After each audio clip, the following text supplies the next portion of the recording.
Hello students, good morning. How are you all? I wish you all are fine. Today we will do worksheet number 76. In this worksheet we will read the chapter The Making of a Scientist that is prescribed in your book Footprints Without Feet. As you know student, the title of the chapter is The Making of a Scientist. एक scientist का बनना. तो naturally आपको पता होगा कि इसकी story के अंदर कि एब्राइट रिचर्ड एब्राइट साइंटिस्ट कैसे बना, उसकी लाइफ के बारे में, रिचर्ड एब्राइट की लाइफ के बारे में इस चैप्टर के अंदर है. तो ये वर्कशीट उस चैप्टर के आपका एक्सट्रैक्ट है, समरी है ये उसकी. तो आपको ये बड़े ध्यान से करनी है ये वर्कशीट, क्योंकि ये चैप्टर थोड़ा सा डिफ़िकल्ट है. ओके, अब हम स्टार्ट करते हैं अपनी worksheet. The making of a scientist is a story about the leading scientist Richard एब्राइट. Making of a scientist, ये स्टोरी है किसकी? एक फेमस साइंटिस्ट, आप भी जानते होंगे, रिचर्ड एब्राइट, आपने साइंस में पढ़ा होगा ज़रूर.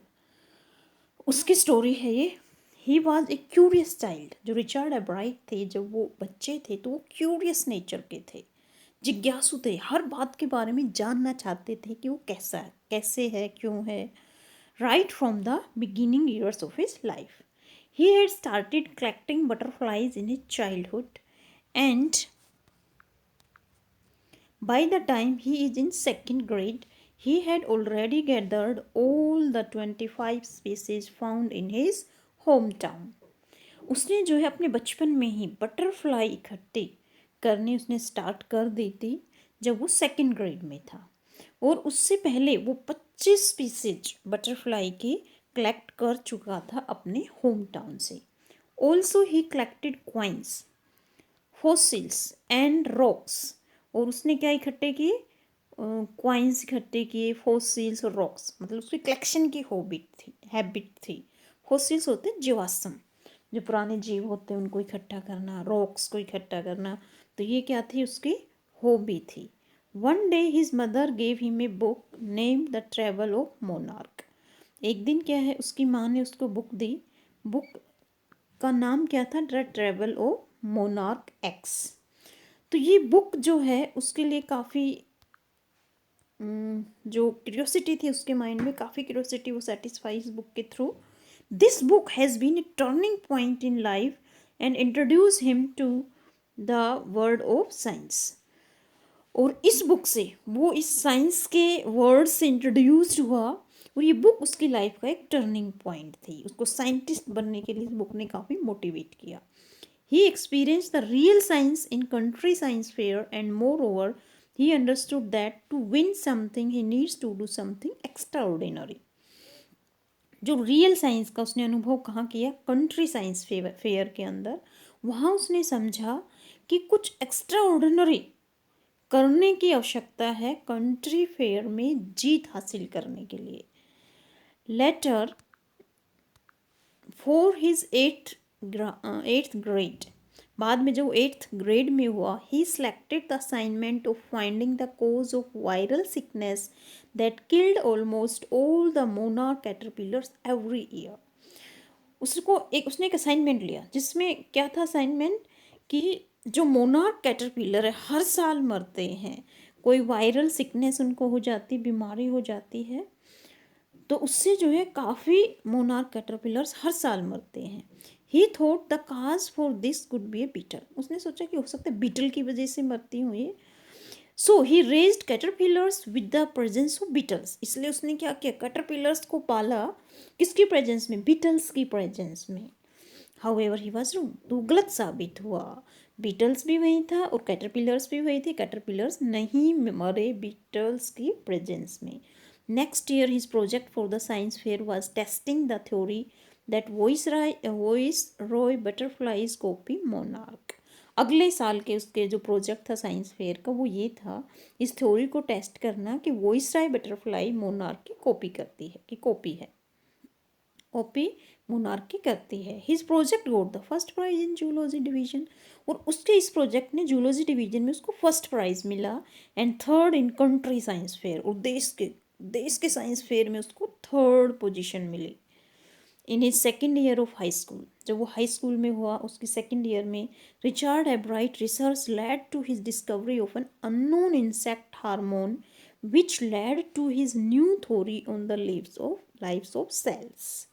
रिचर्ड एब्राइट ने फिर अपनी जो डिस्कवरी की, उसने एक अननोन इंसेक्ट हार्मोन को खोजा जिससे कि नई थ्योरी डेवलप हुई जीव कोशिकाओं के बारे में जिसके सेल्स बनते हैं। He tried to find the purpose of tiny golden spots on the back of monarch pupa. उसने कोशिश की, जो प्यूपा मोनार्क का प्यूपा होता है उसकी बैक साइड में जो गोल्डन स्पॉट्स होते हैं छोटे छोटे छोटे, उनका पर्पस जानने की। This project won first prize in a country science fair, और इस प्रोजेक्ट से उसे कंट्री साइंस फेयर में पहली पोजीशन मिली and a chance to work in Walter Reed Army Institute of Research, और उसको मौका मिला Walter Reed Army Institute of Research में काम करने का, रिसर्च करने का। Okay, as a high school student he continued his advanced experiment and finally was able to identify hormones chemical structure। और जो हाई स्कूल स्टूडेंट था तो उसने कंटिन्यू जारी रखे अपने एडवांस एक्सपेरिमेंट, वो करता रहा और उसने जो हार्मोन्स आइडेंटिफाई किया था उसका केमिकल स्ट्रक्चर उसने खोज निकाला।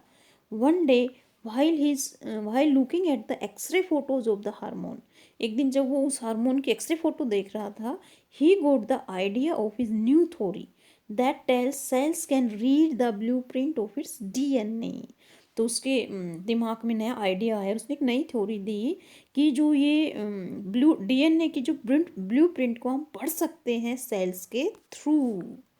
Okay, if the theory proves correct, यदि थ्योरी सही साबित होती है, it would be a big step towards understanding the processes of life. तो एक बड़ा अच्छा स्टेप होगा जीवन के प्रोसेस के बारे में जानने का। It might also lead to new ideas for preventing some types of cancer and other diseases, और इससे क्या होगा, कैंसर्स और जो दूसरी भयानक बीमारियां हैं उनको रोकने में उनको आइडियाज़ आएंगे, सफलता मिलेगी। He has other interest also like public speaking, science के अलावा उनका इंटरेस्ट था पब्लिक स्पीकिंग में, debate and also a canoeist and N outdoor person, boating करने में और आउटडोर बाहर घूमने में। Also he was competitive but in good sense, हालांकि उनके अंदर कंपटीशन की फीलिंग थी लेकिन अच्छे कंपटीशन की, हेल्दी कंपटीशन की फीलिंग थी। And always want to do his best, और हमेशा वो अपना अच्छा करना चाहते थे। More he possesses all the traits of becoming a good scientist, उसके अंदर सारी ट्रेड्स थी, सारी करेक्टरिस्टिक्स थी एक अच्छा साइंटिस्ट बनने की। तो ये था हमारा चैप्टर।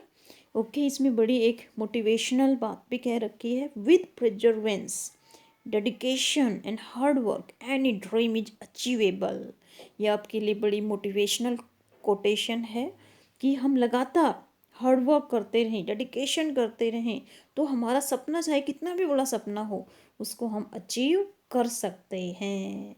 तो अभी आपका क्या सपना है कि 10th में अच्छे मार्क्स आएँ, तो आप लोगों को अब मेहनत करनी है, टाइम टेबल बना लो और उसके अनुसार अपनी स्टडी करो। ओके, अब हम करते हैं इसके question answer.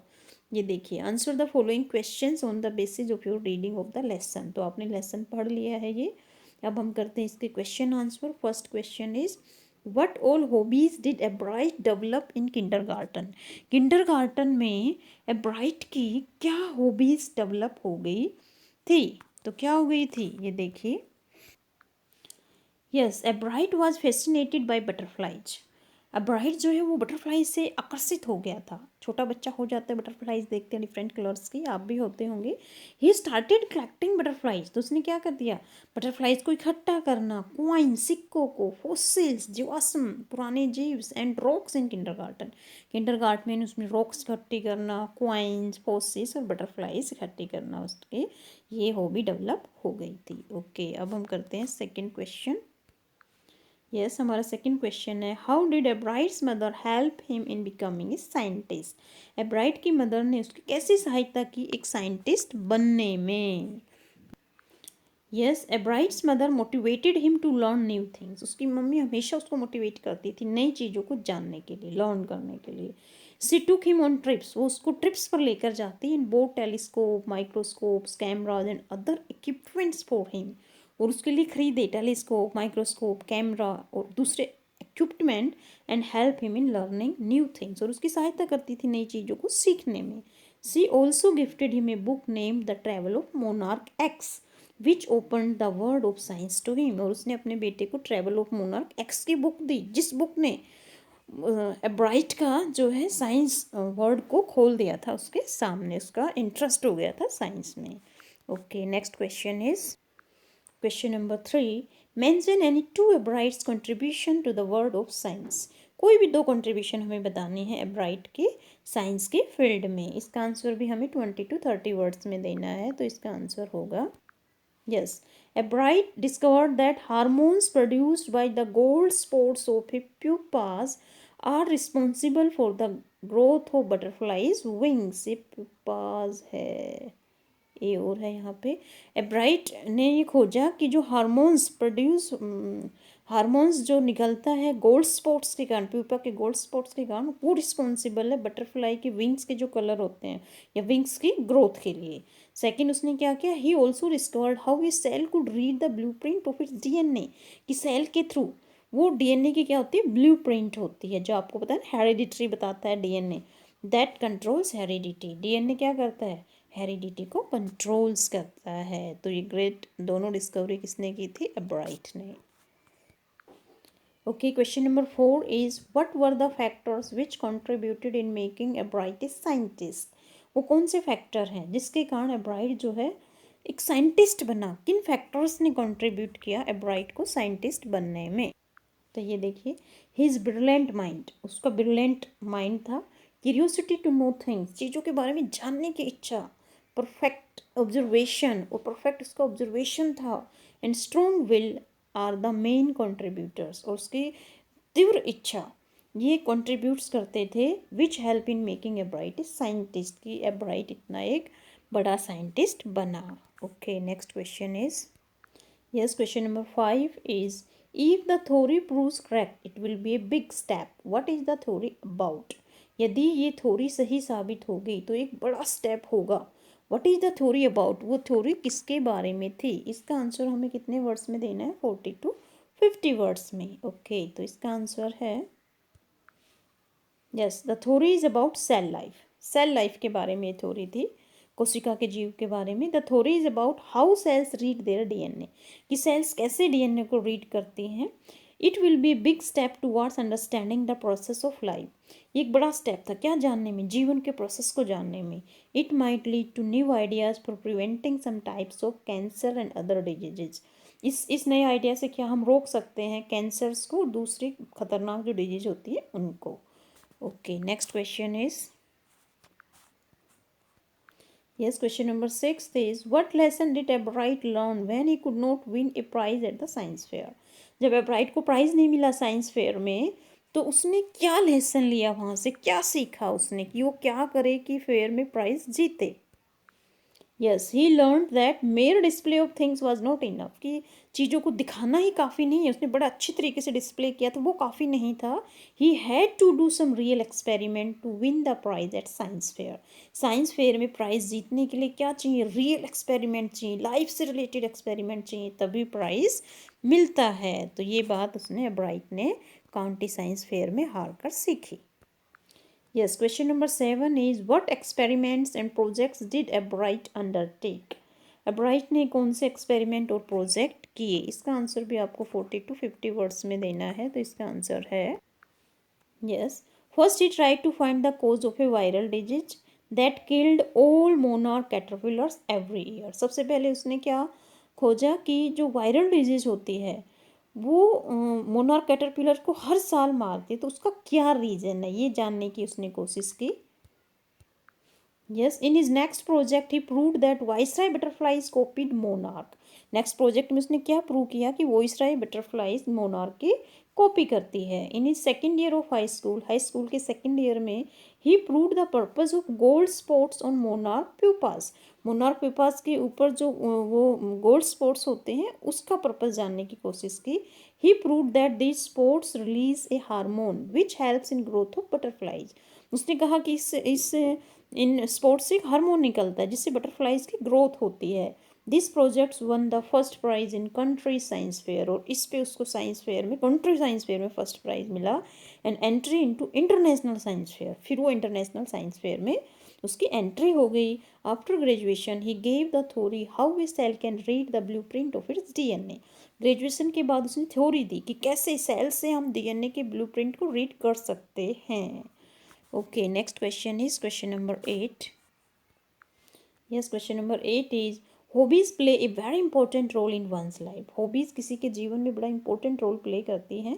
Elaborate this with reference to the making of a scientist. Making of scientist का reference लेते हुए ये आप प्रूव करें कि hobbies जो हैं किसी के भी जीवन में important role play करती हैं. Yes, इसका आंसर है hobbies play an important role in one's life. Richard loved to collect coins, fossils and rocks. Hobbies जो है हर एक के जीवन में इंपॉर्टेंट रोल प्ले करती हैं। जैसे रिचार्ड क्या करता था, किसको क्या हॉबी थी रिचार्ड्स की? कलेक्शन, क्वाइंस की कलेक्शन करना, फॉसिल्स की, रॉक्स की और बटरफ्लाइज की भी। Science was his passion, science उसका पैशन था। He also loved photography, photography करना भी उसे बहुत पसंद था। He was an enthusiastic and N outdoor person, वो बड़ा जिज्ञासु और बाहर घूमने वाला पर्सन था। All his hobbies played a big in making a bright A genius scientist. ये सारी हॉबीज़ के कारण ब्राइट जो है एक जीनियस साइंटिस्ट बना। तो इन हॉबीज़ ने बड़ा इंपॉर्टेंट रोल प्ले किया ब्राइट को ग्रेट साइंटिस्ट बनाने में। Yes, question number 9 is besides curiosity, a number of other values are required to become a successful scientist. Curiosity के अलावा और भी काफ़ी वैल्यूज़ हैं जो ज़रूरत होती है किसी को भी एक सक्सेसफुल साइंटिस्ट बनाने में। Explain with reference to the chapter the making of a scientist, तो वो वैल्यूज़ हमें बतानी हैं। इसका आंसर भी आपको 100 to 120 वर्ड्स में देना है। ये लॉन्ग आंसर टाइप क्वेश्चन है। तो इसका आंसर होगा इसका आंसर होगा बिसाइड्स क्यूरियोसिटी, क्यूरियोसिटी के अलावा क्या क्या चाहिए? ए शार्प ब्रेन, एक sharp brain, keen observation power, एक बिल्कुल तीव्र ऑब्जर्वेशन पावर हो, एनालिटिक माइंड हो, hard work, sincerity, eagerness to learn new things and experimental ability are some other values which are required to become a successful scientist. Okay, तो एक successful scientist बनने के लिए क्या क्या चाहिए हमें? Sharp brain, keen observation power, analytical mind, hard work, sincerity, eagerness to learn new things. तो ये सारी चीज़ें हमें चाहिए। Ebright was very curious from his childhood, आपको पता है ब्राइट तो बचपन से ही बड़ा क्यूरियस था, हर चीज़ के बारे में जानना चाहता था। He had a sharp mind, उसका माइंड भी शार्प था। He like to learn new things, वो नई चीज़ें जानना चाहता था। He had analytical mind and experimental ability, उसका एनालिटिकल माइंड था और वो एक्सपेरिमेंट एबिलिटी थी उसके अंदर। He kept on doing experiment, वो एक्सपेरिमेंट करता रहता था। ही वॉज ए कीन ऑब्जर्वर, वो बड़ा कीन ऑब्जर्वर था, तभी तो देखो उसने उसको स्पोर्ट्स भी, गोल्डन स्पोर्ट्स भी ऑब्जर्व किए थे। He observe the X ray photos of a hormone, और एक्सरे फोटो हार्मोन की उसने ऑब्जर्व की and got a new idea about cell life, और सेल लाइफ के बारे में एक नया आइडिया दिया। Thus he had all the qualities which help in becoming a great scientist. ब्राइट के अंदर वो सारी क्वालिटीज़ थी जो एक महान साइंटिस्ट बनने में चाहिए, इसलिए वो एक ग्रेट साइंटिस्ट बना। Yes, last question is also long question. We have to give the answer of this question in 100 to 120 words. तो क्वेश्चन है हमारा, रिचार्ड हेब्राइट डिस्प्लेड ए वेल राउंडेड पर्सनैलिटी। रिचार्ड हेब्राइट की जो है बड़ी सर्वोत्तम पर्सनालिटी थी, वेल राउंडेड, सारी क्वालिटी थी उसके अंदर। आपने अभी भी देखा था क्वेश्चन नंबर 9 में। डू यू एग्री, क्या आप इस बात से सहमत है? Elucidate in the context of the making of a scientist, आपको ये प्रूव करना है। आपको कॉन्टेस्ट किसका लेना है? The making of a scientist chapter से, कि रिचार्ड हेब्राइट जो है उसकी वेल राउंडेड पर्सनालिटी थी। Okay, yes, I agree that Richard Albright was a well-rounded personality. He had a sharp analytical mind, keen observation power and scientific curiosity. उसके पास sharp mind था, analytical mind था, कीन observation power थी और उसके अंदर curiosity थी। He was not interested in winning for winning prizes, वो प्राइज जीतने के लिए नहीं जीतना चाहता था। Rather he was interested in winning because he wanted to do the best job he could, वो जितना अच्छा कर सकता है वो उतना अच्छा करे, ये उसकी फीलिंग्स थी और इसलिए वो जो है जीतना चाहता था। When he did not win the prize at science fair, जब साइंस फेयर में उसको प्राइज़ नहीं मिला, he did not lose hope, उसने आशा नहीं छोड़ी। He took it positively and decided to present a real experiment next time. उसने डिसाइड किया कि अगली बार वो एक रियल एक्सपेरिमेंट करेगा, लाइफ का एक्सपेरिमेंट करेगा। He was hard working and fully dedicated to his work. वो मेहनती था और अपने काम के प्रति डेडिकेटेड था। With his hard work, sincerity, analytical thinking, he became such famous scientist. अपने हार्ड वर्क, सिंसियरिटी और एनालिटिकल थिंकिंग के कारण वो एक इतना महान फेमस साइंटिस्ट बना। तो ये थी हमारी वर्कशीट स्टूडेंट, आपको समझ में आ गई होगी। Thank you for watching. Have a nice day.